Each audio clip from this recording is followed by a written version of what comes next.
Donc, Madame la maire, chère Charlotte, Madame la sénatrice, chère Marianne, Madame la déléguée départementale, Mesdames et Messieurs les élus, Mesdames et Messieurs les représentants de la société civile, Mesdames et Messieurs. Je souhaiterais tout d'abord adresser de grands remerciements à toutes celles et ceux qui ont permis que cet événement aujourd'hui soit possible et de façon plus générale ce mois de l'égalité qui est particulièrement nécessaire, en particulier à une époque où l'extrême droite est de plus en plus sur le devant de la scène, que ce soit en France ou sur l'échelle internationale. Comme l'a rappelé Madame la maire, le 8 mars n'est pas une fête. Alors aujourd'hui encore, on m'a souhaité bonne fête, ça me hérisse le poil. Je pense que nos sœurs palestiniennes, iraniennes, congolaises ou encore afghanes n'ont absolument pas le cœur à la fête aujourd'hui. Et moi-même, je n'ai pas le cœur à la fête quand je vois que des collectifs comme Némésis ou Nous Vivrons, des collectifs fémo-nationalistes, se permettent de s'approprier le 8 mars et d'être aujourd'hui dans la rue à Paris. Le 8 mars, c'est une journée qui est empreinte de gravité, une journée qui est fondamentale pour nous souvenir que la lutte pour les droits des femmes, c'est un combat de tous les instants. Un combat que nous devons continuer à mener, donc en particulier, comme je l'ai dit, à l'heure où l'extrême droite s'impose à nouveau en France et dans le monde. Moi, ce dont je voudrais vous parler aujourd'hui, c'est... je voudrais juste vous expliquer un petit peu ce que c'est que d'être une femme en politique aujourd'hui. Et si je le fais, c'est parce que je pense que c'est pas si différent du vécu de toutes les femmes, dans la mesure où la politique n'est jamais qu'à l'image de la société, et que si on maltraite les femmes en politique, eh bien c'est parce qu'on les maltraite aussi en France et dans le monde. On vous dira sans doute que tout est fait pour garantir l'égalité entre les femmes et les hommes en politique, puisqu'on a la parité, que ce soit à l'échelle municipale, départementale, régionale, législative, européenne. Mais l'égalité entre les femmes et les hommes, ça ne se cantonne pas à une question de parité. Et la preuve en est que je n'ai jamais autant pris conscience de mon statut de femme qu'en devenant élue au conseil municipal de Lagny-sur-Marne. Car avant d'être députée, j'étais conseillère municipale à Lagny-sur-Marne.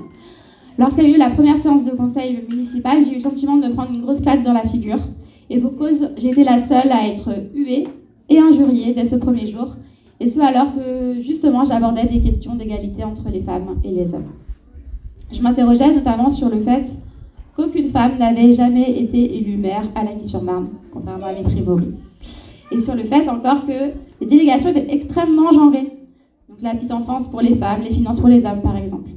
Et sur le fait que très peu de noms de rues de la ville portaient un nom de femme, et les rares fois où c'était le cas, c'était la rue Marie, la rue Antoinette, enfin on ne savait pas très bien de qui il était question, quoi.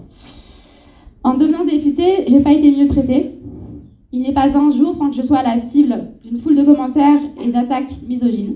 On m'attaque sur mon physique, on m'attaque sur mes vêtements, on m'attaque sur mon poids, on m'attaque sur ma voix, et à travers moi, eh bien, c'est à toutes les femmes que l'on dit « ne vous mêlez pas de politique ». Ou du moins, si vous vous mêlez de politique, eh bien merci de vous taire et de faire juste la plante verte.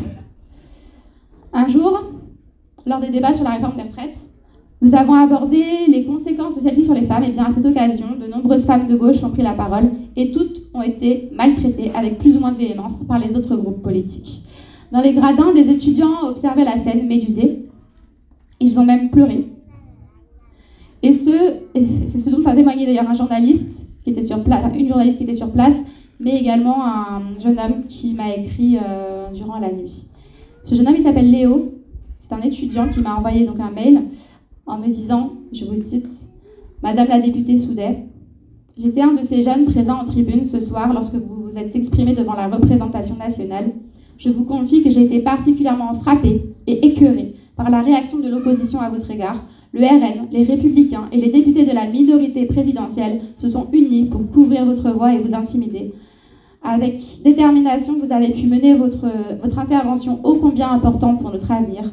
Vous avez été impressionnante et j'espère que cet incident ne fera qu'accroître votre abnégation. » À toutes les femmes présentes ici aujourd'hui, donc j'aimerais dire que rien ne nous sera jamais donné, que nous devrons tout arracher avec la force de nos convictions, car le monde dans lequel on vit est hostile aux femmes et continuera de l'être encore longtemps.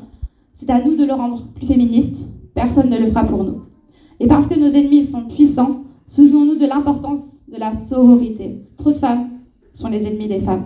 Marine Le Pen n'est qu'un exemple parmi tant d'autres, mais un exemple particulièrement effrayant quand on sait qu'elle risque d'accéder un jour au pouvoir. Sans sororité, nous ne renverserons pas le système patriarcal et cette sororité se doit d'être internationale, comme l'a dit Madame la maire. Je compte sur les plus jeunes d'entre nous pour faire advenir enfin un monde plus égalitaire et libéré des oppressions de genre.